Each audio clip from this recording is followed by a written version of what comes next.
The barrel of his gun tastes like copper and my own stupidity. Luca Valentino's penthouse is silent except for the clock. Tick, tick, tick, counting down what's left of my life. Rain hammers against floor-to-ceiling windows, lightning illuminating his face in flashes, beautiful, brutal, the kind of face that launched 1,000 bullets. You have 30 seconds, Charlotte. His voice is gravel and expensive whiskey, that slight Italian lilt making my name sound like a prayer and a curse. 30 seconds to explain why I found you in my private office, why your delicate little hands were on my ledger, why I shouldn't paint these white walls with your pretty brains. My knees are pressed into plush carpet. My dove gray evening gown, the one he bought me, is soaked from rain and fear sweat. Behind him, through the window, Chicago glitters like a jewelry box full of broken promises. The whole city belongs to him. The cops, the politicians, the very air we breathe. I should beg, I should cry, I should use every trick I learned in the 3 months I've belonged to him. Instead, I meet those dark eyes, so dark they're almost black, like staring into the barrel of the gun itself, and tell him the truth. Because you told me to. His finger freezes on the trigger. For the first time since Luca Valentino pulled me from the chorus line and into his dangerous world, I see surprise flicker across his face. Explain. The gun doesn't waver. Neither do I. 3 months ago, you looked at me, just once, and my entire life changed. You said 4 words, Luca. 4 words that broke me and remade me. You want to kill me for following orders? Then pull the trigger, darling. But let me tell you how we got here first. The clock ticks. The rain falls. Chicago holds its breath. And I take him back to the night it all began. The night Luca Valentino looked at a nobody chorus girl and said the words that sealed both our fates. Bring her to my bed. Part 2. 3 months earlier. Her world. The Crimson Cage wasn't the worst speakeasy in Chicago, but it wasn't the best either. Middle tier, where men came to forget their wives and their wars, where the gin was watered down just enough that you didn't go blind, and where girls like me danced until our feet bled because rent didn't pay itself. I was 23 and exhausted. My real name is Charlotte Ann Morrison, but everyone called me Charlie. I'd been in Chicago for 8 months, fleeing a past in Boston that involved a dead father, crushing debt, and a man who thought my virginity was payment for what daddy owed. I'd left in the middle of the night with $17 and my mother's pearl necklace, the only thing the creditors hadn't seized.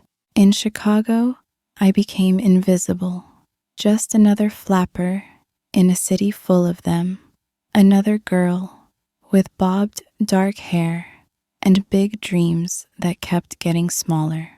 I worked 6 nights a week at the Crimson Cage, Monday through Saturday, 7 p.m. until 3 a.m. We were the opening act, 12 girls in matching red sequined dresses doing synchronized Charleston routines while men threw coins and made promises they'd never keep. The headliner was Vivian Sharp, a torch singer with a voice like smoke and gin. I was nobody. That Thursday night started like any other. I arrived at 6:30, using the back entrance through the alley where cats fought over fish bones, and the smell of garbage mixed with the sickly sweet scent of bootleg alcohol being delivered. The dressing room was chaos. 12 girls sharing 3 mirrors, the air thick with powder, perfume, and complaints. Charlie, you're late. That was Dot, our dance captain, a platinum blonde from Toledo who'd been doing this since she was 16.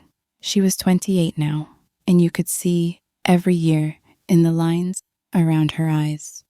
I'm early. I hung my coat on the communal rack, already shimmying out of my day dress, a plain blue cotton number I'd worn 3 times this week. Show doesn't start until 7:30. VIPs tonight. Dot's voice dropped, and the chatter in the room died. Real VIPs. Frankie's beside himself. Frankie Malone owned the Crimson Cage. He was a nervous, sweaty man who paid us on time and didn't try to touch us, which made him practically a saint in this business. If Frankie was worried, we were all worried. Who? I asked, wiggling into my costume. The red sequins caught the bare bulb light, throwing sparkles across the water-stained walls. The Valentinos. The name came from Ruby, our youngest at 19, and she said it the way you'd say, the plague or the reaper. My hands stilled on my stockings. Even I, new to Chicago and deliberately ignorant of its criminal underbelly, knew that name. The Valentino family controlled the South Side. Bootlegging, gambling, protection. If it was illegal and profitable, it belonged to them. The patriarch, Sal Valentino, had died last year in a hail of bullets outside a meatpacking plant. His eldest son, Luca, had taken over.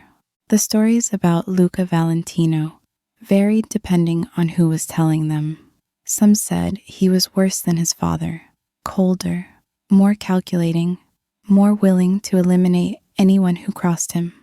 Others said he was smarter, that he'd consolidated power by being ruthless but fair, that he paid his people well and protected them fiercely, that he'd elevated the family from common thugs to sophisticated businessmen. All the stories agreed on 3 things. He was 32, he was unmarried, and he was the most dangerous man in Chicago. Why are they coming here? I finished with my stockings, adjusted the garters. This isn't exactly their usual haunt. The Valentinos were known to frequent the Crystal Palace, the most exclusive club in the city. 3 stories of opulence where champagne flowed like water and politicians rubbed elbows with criminals, everyone pretending the lines between them weren't already blurred beyond recognition. Frankie's been trying to buy better liquor connections. Dot applied her lipstick with a shaking hand. Word is, he met with someone who knows someone. Tonight's the test. If Luca Valentino likes what he sees, we get better booze, better clientele, better tips. And if he doesn't? Ruby's voice was small. No one answered. We didn't need to. At 7:15, Frankie himself burst into the dressing room, red-faced and reeking of nervous sweat. Girls, listen up. His eyes darted between us, landing on me. Charlie, Charlotte, you. My stomach dropped. Yes, sir? You speak Italian, don't you? I heard you talking to that delivery man last week. Yes, sir. My mother was from Napoli. I grew up speaking both. You're serving tonight. The room went silent. Frankie, I'm a dancer, I said carefully. I don't waitress. Tonight you do. He was already pulling me toward the door, his grip surprisingly strong for a man who looked like he lived on cigarettes and fear. Valentino's bringing his inner circle. 8 men. I need someone who can take orders, keep her mouth shut, and for God's sake, understand when they switch to Italian so they're not overheard. But the show? I'll dock your pay for missing the show. I'll triple it for serving. Charlotte, please. And there it was. The desperation. Frankie was terrified. I need someone smart, someone who won't spill drinks or giggle, or try to flirt. You're the only one who fits. I thought about my rent, due in 6 days, about the 17 cents currently in my purse, about how I'd eaten one meal today, a stale roll from the bakery next door that they were about to throw out. Fine. 15 minutes later, I stood in the private dining room on the 3rd floor of the Crimson Cage, wearing a black dress Frankie had produced from somewhere, cinched at the waist with a white apron. My hair was pinned up, my face scrubbed clean of the theatrical makeup. I looked like what I was, a working girl trying to be invisible. The room itself was all dark wood and red velvet, a round table set for 8. A jazz quartet played softly in the corner. Piano, bass, drums, trumpet. The music was better up here, I noticed. The liquor would be too. Frankie had given me simple instructions. Bring what they ask for. Don't speak unless spoken to. Don't look them in the eye. Don't listen to their conversations. In, out, like a ghost. At 7:45, they arrived. Part 3, his entrance. I heard them before I saw them. The entire speakeasy seemed to hold its breath. The jazz band downstairs stumbled over a note. Conversations stopped mid-sentence. Even the clink of glasses paused. Then, footsteps, multiple sets, moving with the confidence of men who'd never been denied entrance anywhere. The door opened. The first man through was massive, 6'5" easily, with a neck like a tree trunk and hands that could palm a human skull. This was Marco the Bull Castellano, Valentino's enforcer, the man who did the dirty work. His nose had been broken so many times it was more scar tissue than cartilage. Behind him came 3 more men, all wearing expensive suits that couldn't quite hide the weapons underneath. Their eyes swept the room with professional paranoia, checking corners, windows, exits. Then came 2 men deep in conversation, one older, perhaps 50, with silver threading through his dark hair. Antonio Valentino, Luca's uncle and consigliere. The other was younger, handsome in a pretty boy way that made me instinctively distrust him. I'd later learn this was Tommaso Ricci, second in command, and Luca's childhood friend. The 7th man was slim, well-dressed, wearing spectacles that made him look more like a banker than a criminal. This was James Chen, the only non-Italian in Valentino's inner circle, a former prosecutor who'd switched sides and now managed their legitimate business fronts. And then, finally, Luca Valentino entered the room, and I understood, viscerally. He was tall, not as tall as Marco, but tall enough to make me feel small, perhaps 6'3", with the kind of broad shoulders that came from physical work, not gymnasium vanity. His suit was midnight black, perfectly tailored, with a subtle pinstripe that caught the light, gold cufflinks, a gold watch chain, Italian leather shoes that probably cost more than I made in 6 months. But it wasn't the clothes. It was the way he moved, like a predator, economical and controlled. The way he held his head, chin slightly up, surveying his kingdom. The way every man in the room seemed to orbit around him, waiting for permission to even breathe. His face was all sharp angles, strong jaw, high cheekbones, a nose that had been broken at least once but had healed well. His hair was dark, almost black, slicked back with pomade. His eyes found mine, dark brown, almost black, intelligent, assessing, missing absolutely nothing. I froze, tray in hand, suddenly aware that I was the only woman in a room full of Chicago's most dangerous men. Frankie's instructions echoed, "Don't look them in the eye." Too late. Luca Valentino looked at me, really looked, the way you'd appraise a painting or a horse you were considering buying. And something flickered across his face. Surprise? Interest? I couldn't tell. His expression shuddered too quickly. "Gentlemen?" His voice was exactly as I'd imagined, deep, with that slight Italian accent that made every word sound deliberate. "Let's eat." They settled around the table with the casual confidence of men who owned everything. I became what Frankie had asked me to be, a ghost. I poured wine without spilling a drop. I brought courses, antipasto, pasta, veal, each dish prepared by Frankie's cousin who could actually cook. I refilled glasses, I cleared plates, and I tried desperately not to listen to their conversation.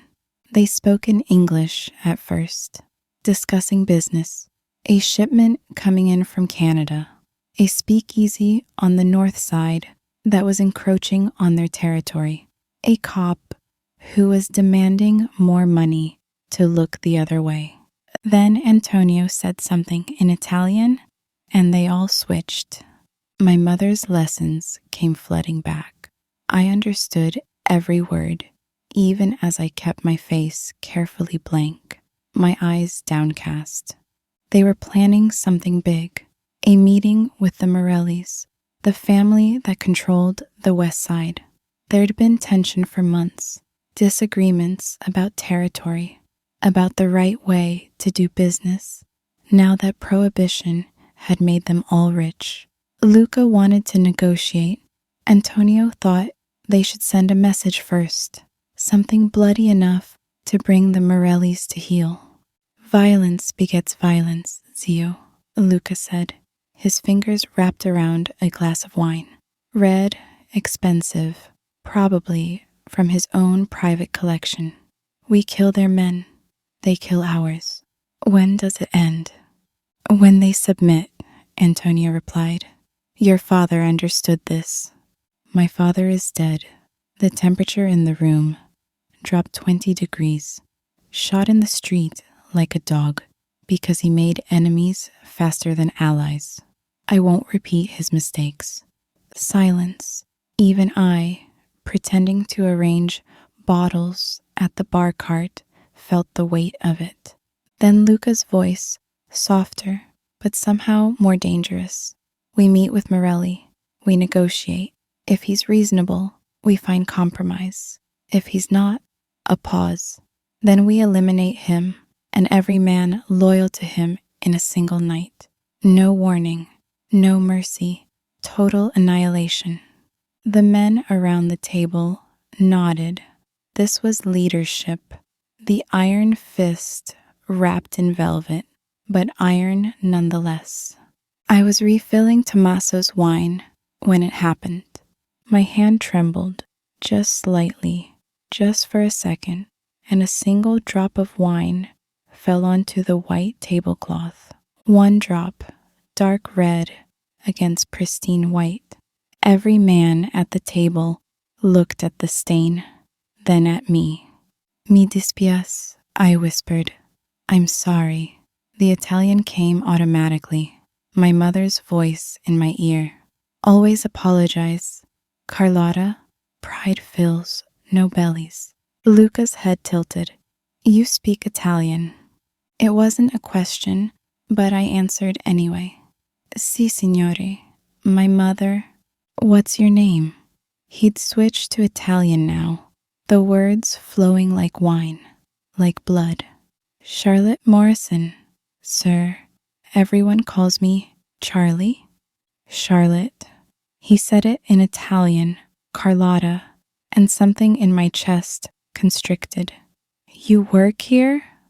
"I'm a dancer, sir. Downstairs. Mr. Malone asked me to serve tonight because I trailed off, because I speak your language, because he needed someone who could understand your secrets." Those dark eyes assessed me again, and this time I saw it clearly. Interest. Not the crude kind I was used to from drunk men throwing pennies at the stage. Something sharper, more deliberate. How long have you been in Chicago, Carlotta? 8 months, sir. You're from Boston. Another non-question. How did he... Your accent, he explained, as if reading my mind. The way you say your R's. You're trying to hide it, but I hear it. What brought you here? The truth sat on my tongue, dangerous and heavy. Debt, fear. A man who thought he could own me, but I was smarter than that. Opportunity, sir. Chicago is where dreams are made. Or broken. His lips curved just slightly, not quite a smile. Do you like working here, Carlotta? Warning bells clanged in my head. This was a test, and I didn't know the right answer. Insult Frankie, and I'd be disloyal. Praise him too much, and I'd be lying. And somehow I knew Luca Valentino could smell lies. Mr. Malone is fair, I said carefully. He pays on time, doesn't let customers touch us. That's more than most girls in this city can say. Diplomatic. He picked up his wine glass, swirled it. But you didn't answer my question. Do you like it? Our eyes met, held, and I made a choice.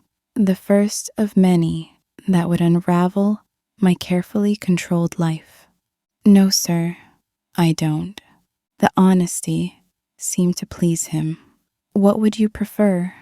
If you could do anything, I'd sing. The words came before I could stop them. Not in front of drunks, hoping to see up my skirt. Real singing, jazz, blues, the way Vivian does, where people actually listen. Vivian Sharp? Antonio interjected.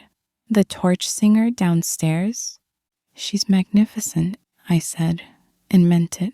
Vivian was everything I wanted to be. Confident, talented, respected.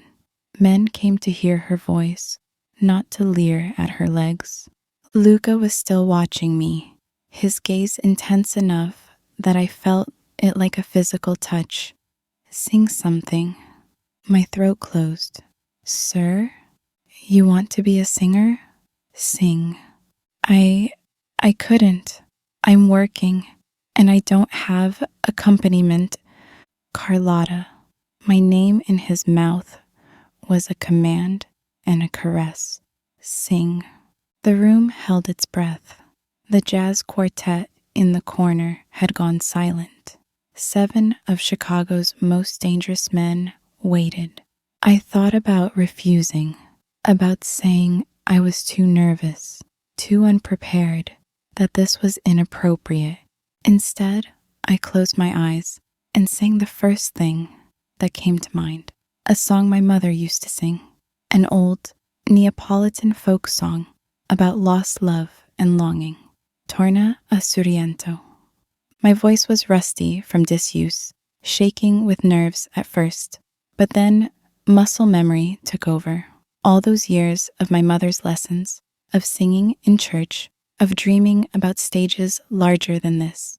I sang about seas and sunsets, about leaving and returning, about love that endures despite distance and time.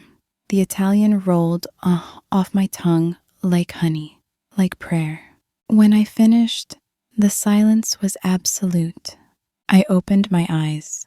Luca Valentino was staring at me like he'd just discovered something rare and valuable, like he'd found a diamond in a gutter.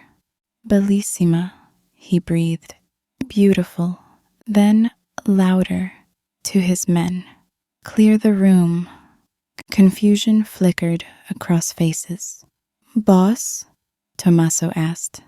Everyone out. I need a moment. They went without argument, even Antonio, though his uncle shot him a questioning look. Marco, the enforcer, was the last to leave, and he gave me a glance that was part warning, part pity. The door closed, and I was alone with the most dangerous man in Chicago. Part 4. Forced Proximity. Luca Valentino stood, and suddenly the room felt much smaller. He moved toward me, not quickly, but deliberately, giving me time to run if I wanted to. I didn't. My feet were rooted to the expensive carpet, my heart hammering against my ribs. He stopped a foot away, close enough that I could smell him. Cuban cigars, expensive cologne, something with bergamot and sandalwood. And underneath it all, something uniquely him. Power, danger. You're afraid of me. Another non-question. Yes, sir. Good. You should be. He reached out, and I flinched, but he only tucked a loose strand of hair behind my ear, his calloused fingers surprisingly gentle. But you sang anyway. Why? You told me to. The truth, simple and devastating. His lips curved into that almost smile again. Do you always do what dangerous men tell you? No, sir. Liar. But he said it fondly, like he enjoyed catching me in the falsehood. Someone hurt you. That's why you ran from Boston.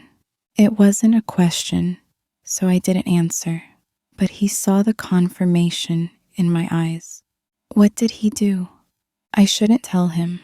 I shouldn't give this man, this beautiful, terrifying stranger, any piece of me.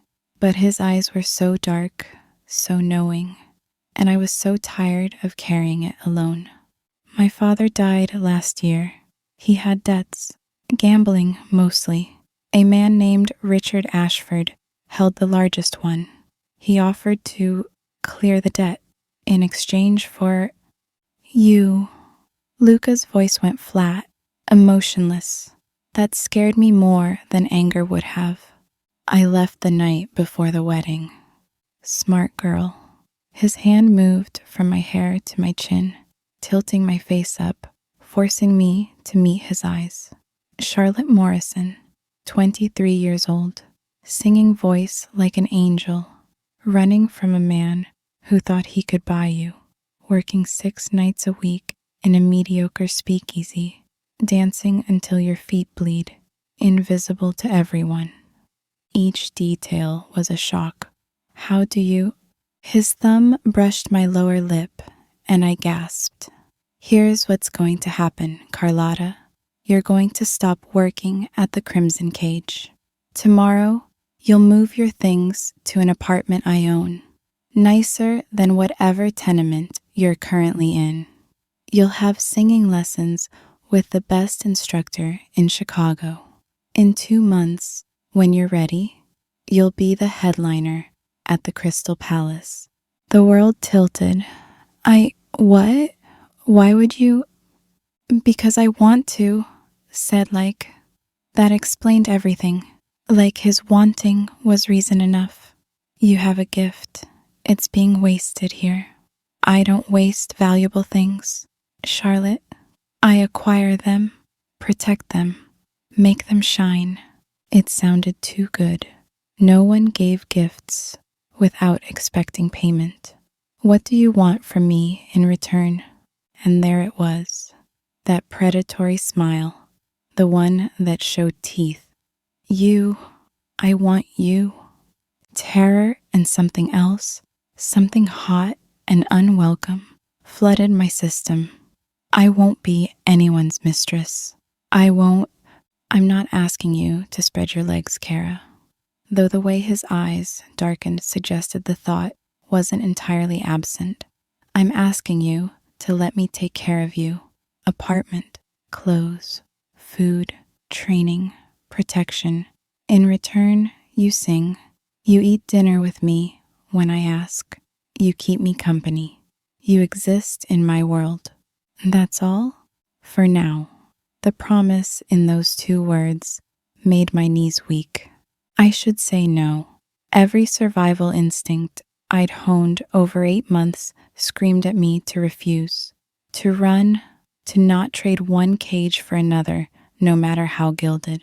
But I was so tired, tired of being hungry, tired of men's hands grabbing at me, tired of being nobody. And when Luca Valentino looked at me like I was something precious, something worth protecting, I wanted to believe him. If I say yes, I heard myself whisper, can I say no later? Can I leave if I want to? Something flickered in his eyes. Respect, maybe. You're not my prisoner, Carlotta. But understand this. I'm not a good man. I'm selfish, possessive, and when I want something, I don't let go easily. If you come into my world, if you let me into yours, leaving won't be simple, because I will make you want to stay. It wasn't a threat, it was a promise. I need to think. No. He released my chin, stepped back. You're thinking too much already. Your head is telling you all the reasons this is dangerous. Listen to your gut instead. What does it say, Charlotte? What do you want? I looked at him, really looked, at the expensive suit that couldn't hide the danger underneath, at the scarred knuckles that said he did his own violence, at eyes that had probably watched men die without flinching. And I thought about my tiny room with the leaking ceiling, about dancing until 3 a.m. for pennies, about being invisible, disposable, nobody. Okay, one word. It changed everything. Luca's smile was triumphant. He pulled a gold case from his pocket, extracted a business card, wrote something on the back in sheer, bold strokes. My address. Be there tomorrow at noon. Bring everything you own. He turned to leave, then paused at the door. Oh, and Carlotta, don't go back to that apartment in Pilsen tonight. It's not safe anymore. My blood chilled. What do you mean? I mean, the moment I walked out of this room and told my men I was interested in you, words started spreading. By midnight, every criminal in Chicago will know Luca Valentino has claimed a girl from the Crimson Cage. Some will want to curry favor by protecting you. Others will want to hurt me by hurting you. He looked back, and the lethal promise in his eyes stole my breath. So you'll sleep here tonight. Frankie has a room upstairs. Marco will stand outside your door. And tomorrow, you come home to me. Home to you, I repeated faintly. Si, cara mia, home to me. He opened the door, spoke to someone outside. Marco, the lady needs a room for the night. No one disturbs her. No one even looks at her. Capiche? A rumbled, yes, boss, from the enforcer. Luca gave me one last look, possessive, hungry, victorious. Sweet dreams, Carlotta. Tomorrow, your new life begins. The door closed. I stood alone in that private dining room, holding a business card that smelled like his cologne, and wondered if I'd just made a deal with the devil or fallen in love with him. The next 2 weeks were a fever dream. Luca hadn't lied about the apartment. It was in the Gold Coast, on the 10th floor of a building where a uniformed doorman tipped his hat and called me Miss Morrison. The space was larger than anywhere I'd ever lived. A bedroom with an actual closet, a bathroom with hot water that never ran out, a kitchen with a refrigerator, and a living room with windows overlooking Lake Michigan. The closet was filled with clothes I hadn't bought, day dresses in emerald and sapphire and ruby, evening gowns in silk and velvet, undergarments in delicate lace, shoes that actually fit a fur coat for winter, jewelry, nothing too ostentatious, but real gold, real pearls. A note in bold handwriting, you're mine now, dress like it. L, the possessiveness should have rankled. Instead, I found myself touching the clothes with reverent fingers, trying on dress after dress, spinning in front of the mirror like a child. Singing lessons started the next day. Maestra Giulia Rossetti was a 60-year-old former opera singer with a voice that could still make grown men weep and a teaching style that involved equal parts praise and intimidation. "You have raw talent," she announced after hearing me sing one song. "But technique? Dio mio, terrible. We fix. 3 months, you'll be professional. 6 months, you'll be magnificent." I practiced 4 hours a day, breathing exercises, scale work, Italian arias, and American jazz standards. Maestra Giulia was merciless, but I loved every grueling minute. And 3 times a week, I had dinner with Luca. The first dinner, I was terrified.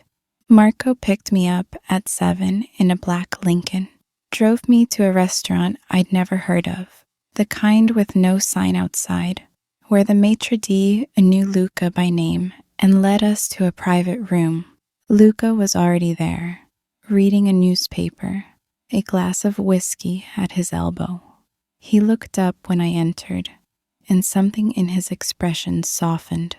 "Carlotta, you look beautiful." I'd worn the emerald dress, the one that made my dark hair look darker and brought out the green flecks in my hazel eyes. "Thank you for the clothes. You didn't have to." "I wanted to." He stood, pulled out my chair like a gentleman, then took his seat across from me. "How are the lessons?" "Wonderful. Maestra Giulia is incredible. She says I have potential." "I knew you did." He said it with such certainty, such pride, that warmth spread through my chest. Wine? We ate, course after course, of Italian cuisine that tasted like my mother's cooking, like home. And we talked. Luca asked about my childhood, my father, what Boston was like. I asked about Chicago, his business, how he'd become what he was. He deflected the last question with a smile, but I caught glimpses. A father he'd both loved and resented, a sister who died young, a war that had taught him how to kill. "France," he said, swirling his wine. 1918. I was 19. Came back with this. He gestured to a scar cutting through his left eyebrow, and the knowledge that mercy gets you killed. "Do you believe that?" I asked softly. "That mercy is weakness?" "I believe mercy is a luxury most men can't afford." His eyes met mine. "But for the right person, I'd try." The air between us crackled, electric and dangerous. He drove me home himself that night, his hands confident on the wheel, city lights painting his profile in gold and shadow. At my door, he walked me up, even though Marco was waiting in the car. "Thank you for dinner," I said, clutching my purse. "Thank you for your company." He reached out, tucked a strand of hair behind my ear, that gesture I was coming to recognize as uniquely his. "I'll see you Friday, Carlotta." Friday. I couldn't look away from his eyes, dark and fathomless. He leaned in, and my breath caught. For a moment, I thought he'd kiss me. Instead, his lips brushed my forehead, soft, reverent, devastating. "Sleep well, cara mia." Then he was gone, and I was left standing in my beautiful apartment, touching my forehead where his lips had been, wondering why I felt disappointed. The second dinner, he took me to the Crystal Palace. It was everything I'd imagined and more. 3 floors of opulence, Art Deco designs in gold and black, a jazz band that could make you weep, and beautiful people draped over velvet furniture like expensive jewelry. Luca's private booth was on the 3rd floor, overlooking the main stage. We sat close. "Necessary," he said, so we could hear each other over the music. His arm draped across the back of the booth, not quite touching me, but close enough that I felt his heat. We watched Vivian Sharp perform. She was incandescent in silver fringe, her voice wrapping around Cole Porter and Gershwin with sultry confidence. "That will be you," Luca murmured in my ear, his breath warm against my skin. "Sooner than you think." I shivered. "I'm not ready." "You will be." Men approached our booth throughout the night. Politicians, businessmen, other criminals. They deferred to Luca with an obsequiousness that would have been funny if it wasn't so chilling. He introduced me as my Charlotte, and I saw the calculation in their eyes. Who is she? Why does he want her? How can this be used? One man, a corpulent politician with whiskey breath and wandering hands, made the mistake of reaching for me. Luca's hand shot out, gripping the man's wrist with enough force that I heard bones creak. "Touch what's mine," Luca said conversationally, "and I'll break every finger. Then I'll have Marco break every bone in your body. Are we clear, Alderman?" The man paled, nodded frantically, and scurried away. Luca's hand found mine under the table. "I can handle drunk men," I said, but my hand didn't pull away. "I know you can, but you don't have to anymore. You're under my protection now, Carlotta. Anyone who disrespects you disrespects me." Later, as we danced, his hands spanning my entire lower back, our bodies moving together to a slow jazz number, I asked the question that had been burning in my mind. "Luca, what are we doing? What is this?" He pulled me closer until we were pressed together from chest to thigh, until I could feel every muscle, every breath. "What do you want this to be?"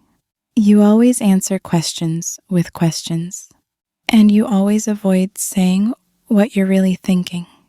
His lips brushed my ear. "Do you like being mine, Charlotte?" My breath hitched. "Yes." "Do you think about me when you're alone?" "Yes." The honesty was ripped from me. "Do you want me to kiss you?" His hand slid lower on my back, possessive and warm. "Do you lie in that bed I bought you and imagine my hands on your skin?" "Luca." My voice was breathless, desperate. "Say it, Kara. Tell me what you want." I pulled back just enough to meet his eyes. In them, I saw desire, dark and hungry and barely controlled, but also patience. He would wait. He would give me time. Unless I didn't want him to wait. I want. The words stuck in my throat, years of propriety warring with new, desperate need. I want to know you, really know you, not Luca Valentino, the crime boss, just Luca. Something in his expression cracked, just for a moment. Vulnerability, raw and aching. "Cara mia," he breathed. "Be careful what you ask for." The third dinner changed everything. He picked me up himself. No Marco, no driver.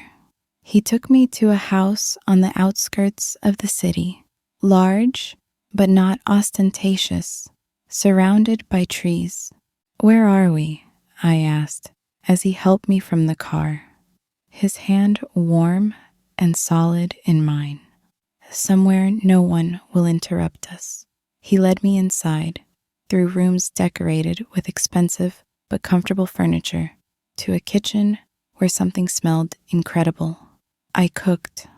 I blinked. "You cooked?" My mother insisted all her sons know how to feed themselves. He pulled out a chair for me. "Sit, let me take care of you." He'd made osso buco, braised veal shanks in a rich wine sauce, with risotto alla Milanese and roasted vegetables. It was the best meal I'd ever eaten, made better by watching his hands as he served, the concentration on his face, the small smile when I moaned at the first bite. "Where did you learn this?" I asked. "Mama, before she died, when I was 12, she made me promise I'd never rely on a woman to feed me." He poured more wine, said a man should be able to take care of himself and others. What was she like? And then, in that kitchen that smelled like garlic and wine, Luca Valentino told me about his mother.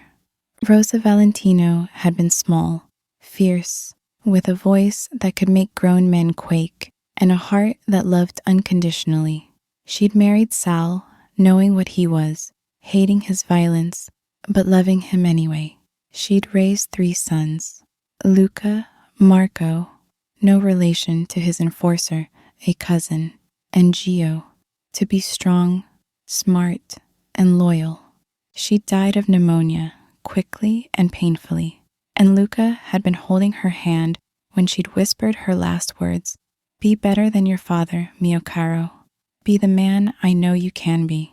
"I've tried," he said, his voice rough. "I'm still a killer, still a criminal, but I've tried to be more than that, to build something that lasts beyond bullets and blood." "Your brothers?" I asked softly. Pain flickered across his face. "Marco died in France. Mortar shell. I was 10 feet away." He drained his wine. "Gio died 5 years ago. Someone betrayed him, told a rival gang his location. They ambushed him outside a restaurant. Oh, Luca. I found them. All of them. Every man involved." His eyes went flat, dead. "They died slowly." I should have been horrified.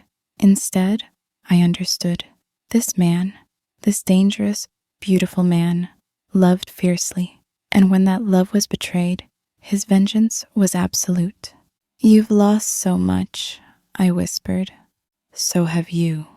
He stood, came around the table, pulled me to my feet. We stood close, his hands on my waist, mine somehow on his chest, feeling his heartbeat. "We're the same, Kara, running from pain, trying to build something new." "Are we the same?" My hands fisted in his shirt. "You're Luca Valentino. You own the city. I'm nobody. You're everything." The intensity in his voice stole my breath. "You're smart and strong and talented. You've survived things that would break weaker people. You're beautiful. Madonna, Carlotta, you're so beautiful. It hurts to look at you. And when you sing, when you smile, when you argue with me because you're not afraid to tell me I'm wrong." He stopped, shook his head. "I should let you go, should keep you at arm's length. You're too good, too pure for my world." "I'm not pure." My laugh was bitter. "I'm a runaway with a dead father and a criminal benefactor. I'm a girl who sold herself for an apartment and singing lessons." "You didn't sell yourself." His hands tightened on my waist. "I gave freely. You owe me nothing, Carlotta. Nothing. If you wanted to leave tomorrow, I'd let you go." "Would you?" I searched his eyes. "Truly?" A long pause, then devastatingly honest. "I'd let you go, but I'd spend every day trying to convince you to come back because I'm selfish, cara mia, and I want you more than I've wanted anything in my life." The air between us was molten, heavy, with everything unsaid. "Luca," I breathed, "kiss me." His control shattered. One moment we were standing. The next I was pressed against the kitchen wall, his mouth on mine, hot and demanding and perfect. He kissed like he did everything else, with total focus, complete command. His hands framed my face, angled my head exactly how he wanted it, took and took and took until I was dizzy. I kissed him back with equal desperation, my fingers in his hair, ruining the pomade, not caring. He tasted like wine and want, and I couldn't get close enough. When we finally broke apart, both breathing hard, he rested his forehead against mine. "Carlotta," he said, voice wrecked, "you're mine now. Tell me you understand. Tell me you're mine." And God help me, I whispered the words that sealed my fate. "I'm yours, Luca. I'm yours." Part 5. Vulnerability. Reveal. After that night, everything shifted. I still kept my apartment, but I spent more nights at Luca's house than my own. Not for sex. He never pushed, never demanded, seemed content to hold me while we slept. His body curled around mine, like he was protecting me even in dreams. But the intimacy grew in other ways. I learned he woke at 5 every morning, spent an hour reading the newspaper and drinking espresso so thick it could strip paint. He spoke 4 languages fluently: Italian, English, French, and passable German from the war. He'd never finished high school, but read voraciously. History, philosophy, even poetry. "Le party," he said one evening, showing me a worn book in Italian. My mother's favorite poet. She used to read to us every night. He learned I was terrified of thunderstorms, a childhood trauma involving lightning striking a tree next to our house. The first time I woke during a storm at his place, gasping and shaking, he pulled me against his chest and read to me in Italian until the thunder passed. "I've got you, cara," he murmured against my hair. "Always." I met his inner circle properly. Antonio, his uncle, who looked at me with calculation but growing approval. Tommaso, who flirted relentlessly until Luca growled and he laughed. James Chen, who discussed books and art with me, clearly glad to have someone in Luca's orbit who appreciated culture. Even Marco the enforcer, who nodded at me with something resembling respect. But danger always lurked at the edges. 6 weeks after that first dinner, there was an incident. I'd gone shopping with Rosa, a girl from my old building who'd become a tentative friend. We were in Marshall Fields, looking at hats when I saw him. Richard Ashford, the man I'd fled Boston to escape. He was older than I remembered, 45, with graying hair and a paunch, but his eyes were the same, cold, entitled, predatory. Our gazes met across the hat display. His widened in recognition, then narrowed in fury. "Charlotte Morrison," his voice carried, drawing stares. "You thieving little whore." Rosa gasped. I froze, years of fear paralyzing me. Richard strode over, his face mottled with rage. "You owe me $20,000, your father's debt, plus interest for the year you've been running. I've been searching every city from Boston to San Francisco." "She doesn't owe you anything." Rosa, bless her, stepped between us. "Leave her alone, or I'll call the police." Richard backhanded her. Rosa fell, blood streaming from her split lip. Screams erupted around us. A sales clerk ran for help, and Richard grabbed my wrist, his grip bruising. "You're coming back to Boston tonight, and when we're married, I'll teach you what happens to girls who run from their betters." "Let her go." The voice was soft, deadly, and chillingly familiar. Luca stood 10 feet away, flanked by Marco and 2 other men I didn't recognize. He was in a black suit, no tie, his eyes absolutely feral. How had he known? How had he gotten here so fast? Richard's grip loosened slightly. Who the hell are you? I'm the man who owns her now. Luca moved closer, a predator stalking prey. I'm Luca Valentino. You're Richard Ashford, from Boston. Banker, gambler, child rapist. Yes, I know about that 14-year-old girl 3 years ago, the one whose family you paid to keep quiet. Richard paled. I don't know what you're talking about. You came to my city. You put your hands on what's mine. You made her bleed. He gestured to Rosa, being helped up by Marco. Give me one reason I shouldn't kill you right here. You can't. This is a public. There are witnesses. Marco, clear the floor. His men moved with military efficiency. Within 2 minutes, every customer and employee was ushered out. The doors locked. We were alone, just us, Luca's men, Richard, and me. Charlotte owes me $20,000. She owes you nothing. Luca was close now, towering over Richard. But I'll make you a deal. I'll pay the debt, all of it, plus interest, $30,000. Richard's eyes lit with greed. $30,000? In exchange, you leave Chicago tonight. You never speak Charlotte's name again. You forget she exists.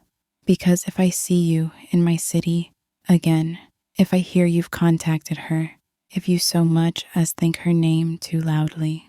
He leaned in, whispered something in Richard's ear. Whatever he said drained the blood from Richard's face. He nodded frantically, his eyes rolling like a panicked horse's.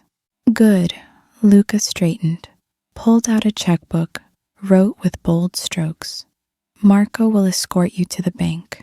You'll cash this. Then he'll escort you to the train station. You'll be on the next train to Boston.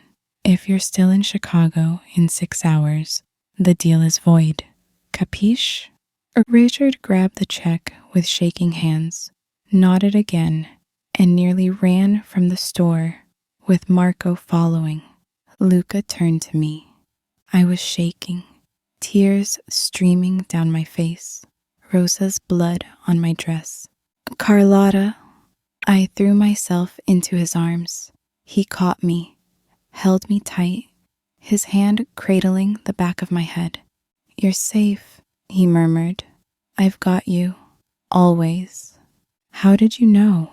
I sobbed against his chest. How did you know he was here? I have men watching you whenever you leave the apartment. He said it matter-of-factly. For situations exactly like this. The moment he approached you, I was notified. I should have been angry about the surveillance. Instead, I felt only gratitude. Thank you. Thank you.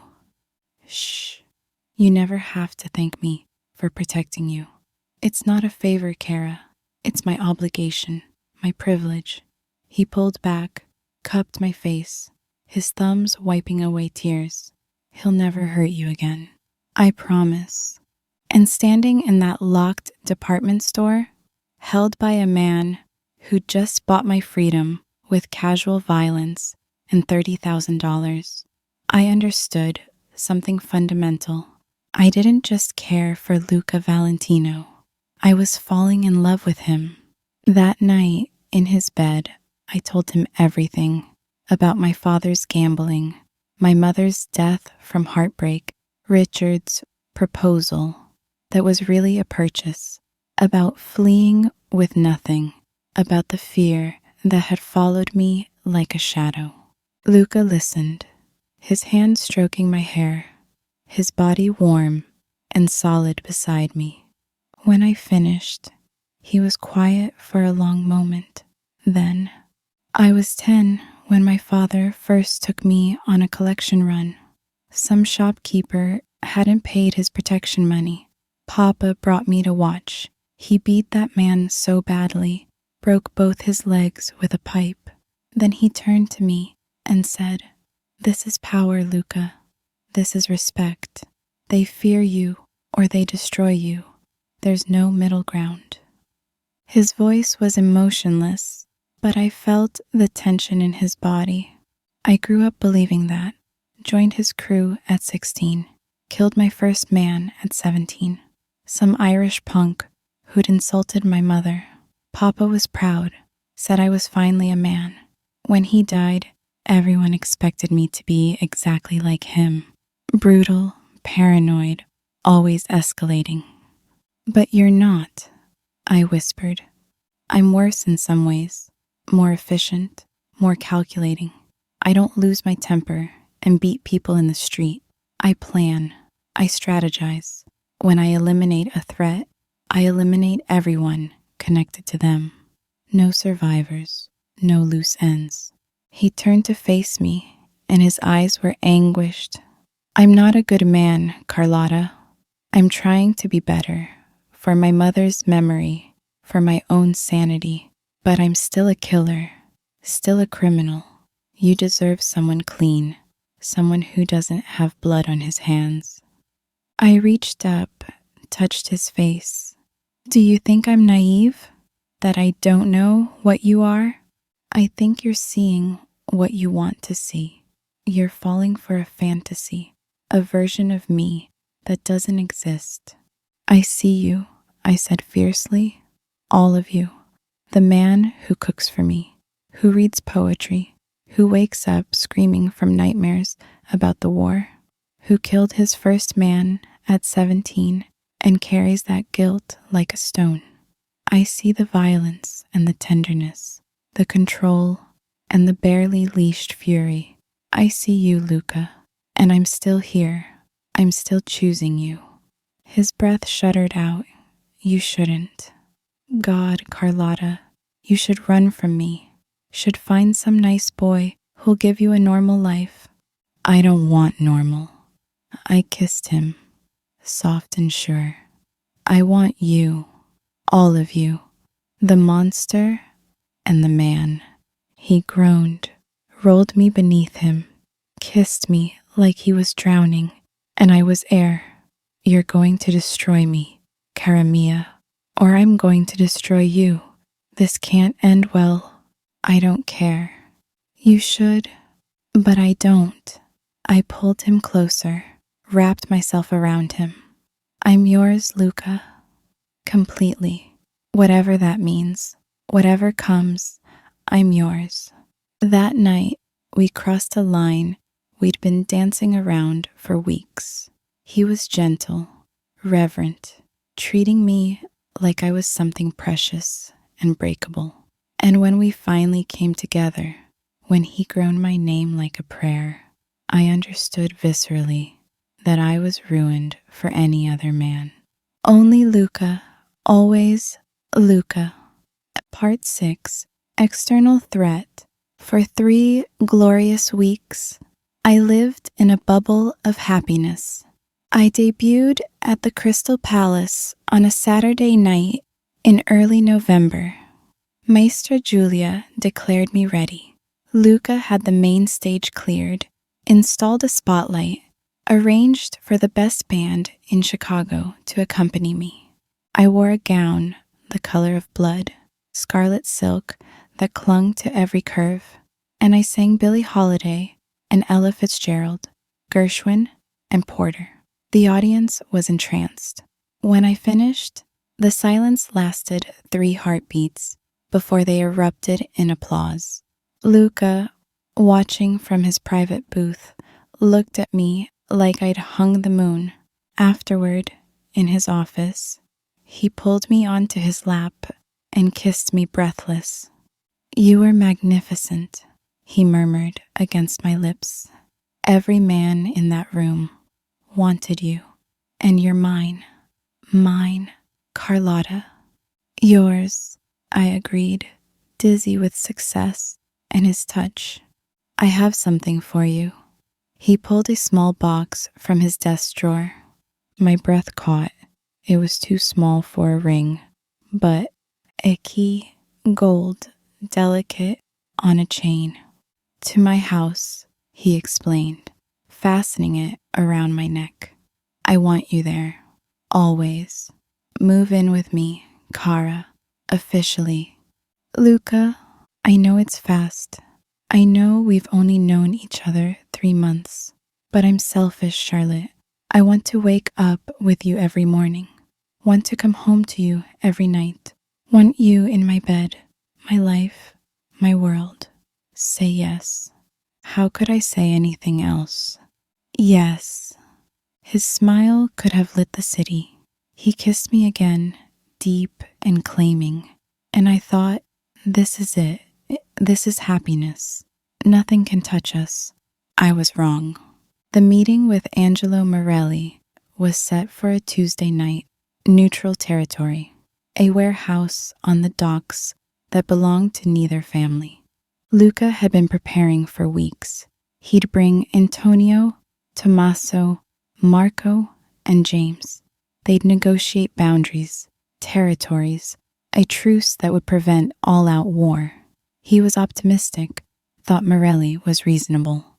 I was moving the last of my things into his house that day, humming, while I unpacked clothes, when Tommaso burst through the door. His face was pale, his hair disheveled. Charlotte, where's Luca? At the warehouse, checking security for tonight. What's wrong? We have a problem, a big one. He dragged me to Luca's study, pulled out a folder, spread photographs across the desk. My blood chilled. The photos were of Luca and me, outside restaurants, entering his house, that day at Marshall Fields with Richard, the night of my debut. Dozens of them, taken over weeks, from angles that showed professional surveillance. Someone's been watching you, Tommaso said grimly. Both of you. And this morning, Antonio received a message from an anonymous source. Morelli isn't coming to negotiate tonight. He's coming to kill Luca. The meeting is a setup. The world tilted. We have to warn him. We can't. He's at the warehouse alone, checking it before the others arrive. No security yet. And Tommaso's jaw tightened. And someone in our organization is feeding information to Morelli. That's how he knew Luca would be alone. We have a traitor. Terror like I'd never known flooded my system. We have to go. Now. We have to. I'm taking you somewhere safe. Antonio is rounding up men too. No.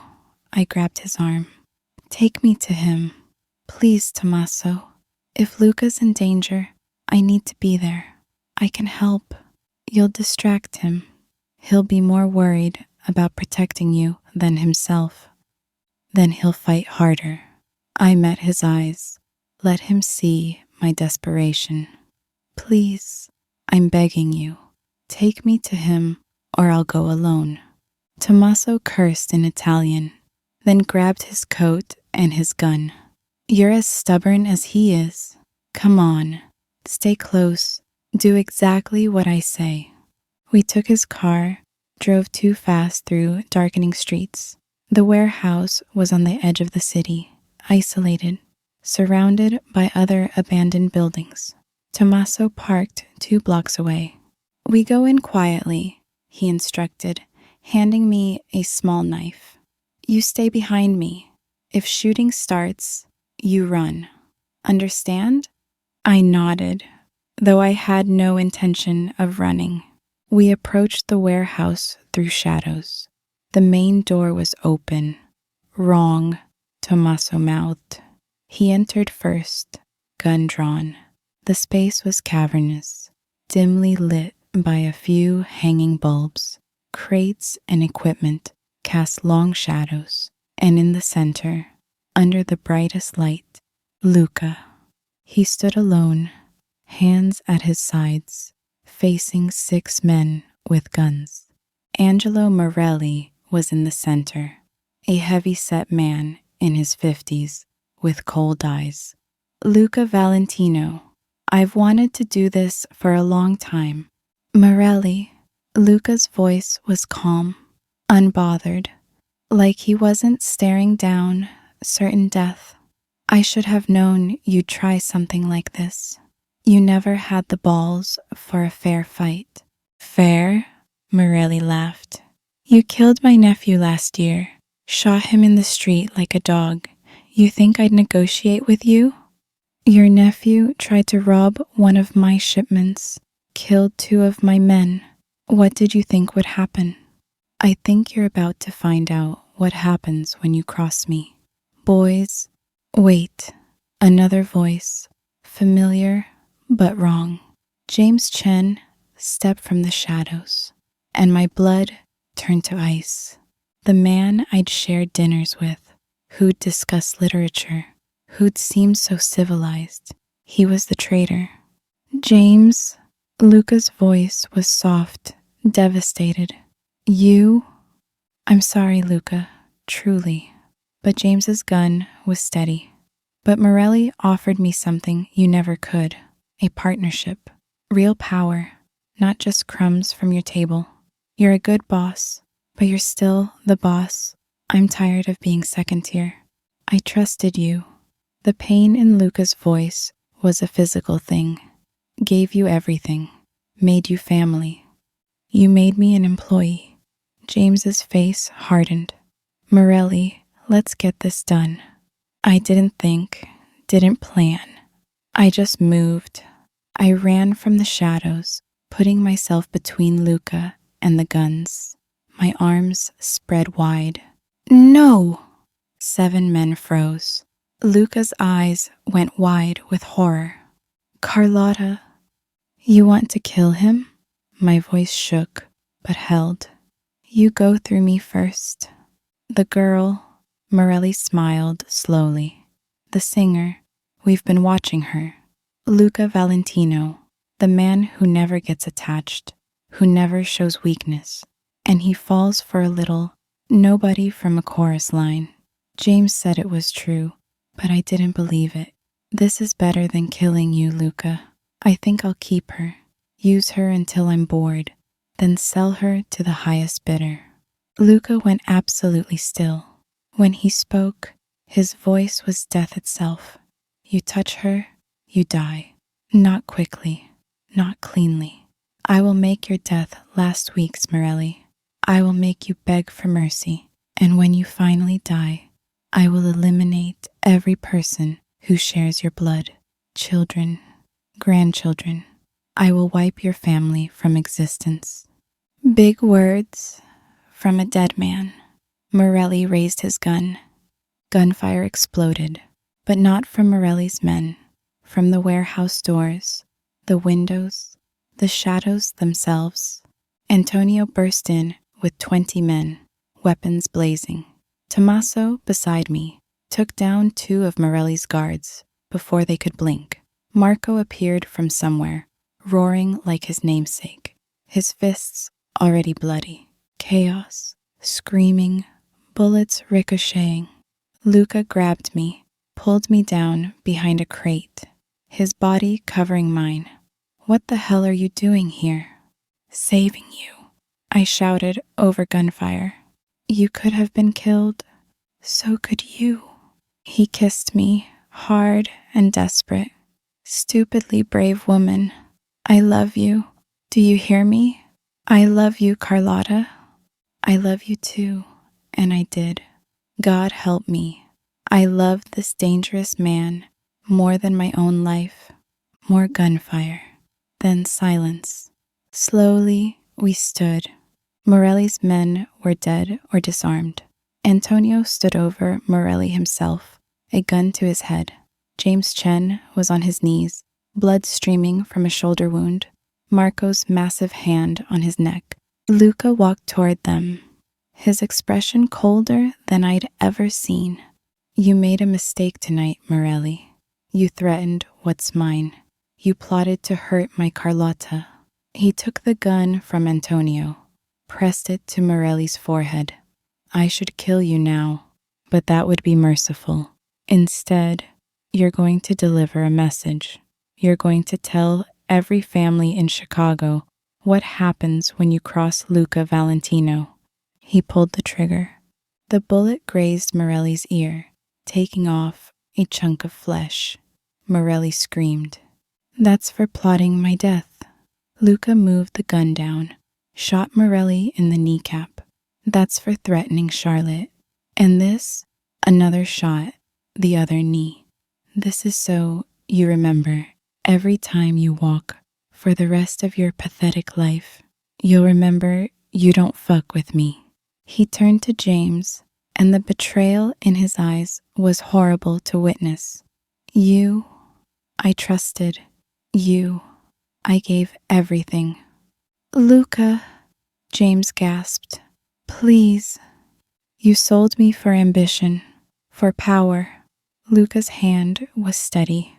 There's no forgiveness for that, James. No mercy.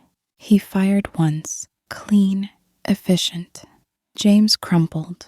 Then Luca turned to his men. Clean this up. Morelli goes to a hospital after we've established it was an accident, a robbery gone wrong. His men disappear. James, his voice cracked, just slightly. James gets a proper burial. He was family once. That still means something. He walked back to me, and the coldness melted away, leaving only exhaustion and love. Let's go home, Carmilla. I'm tired. Part 7. The Choice. The days after, the warehouse were tense. Luca was different, harder, more remote. The betrayal had cut deep. He worked longer hours, slept less, flinched when I touched him. I'm fine, he'd say whenever I asked. But he wasn't. Antonio pulled me aside a week later. He needs you, Charlotte. More than he'll admit. That boy has loved and lost so many people. His mother, his brothers, now James. He's terrified you'll leave too. I won't, I said fiercely. He doesn't know that. He thinks his world will corrupt you, that you'll wake up one day and realize what he is, what he's done, and run. Antonio's eyes were kind. Prove him wrong. That night, I found Luca in his study, staring at a photograph. It was James, laughing at some party, his arm around Luca's shoulders. I should have seen it, he said without looking up. Should have known. He was resentful. You're not a mind reader. I sat beside him. You trusted him. That's not a weakness, Luca. It got men killed. Nearly got you killed. His hand found mine, gripped tight. I can't lose you, Carlotta. I can't.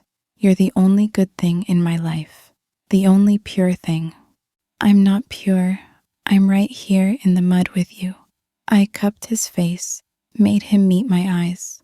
I know what you are, what you do, the blood on your hands. And I love you.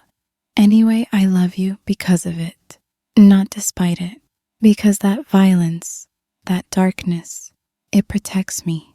It protects people you care about. You're not a monster, Luca. You're a man trying to survive in a monstrous world.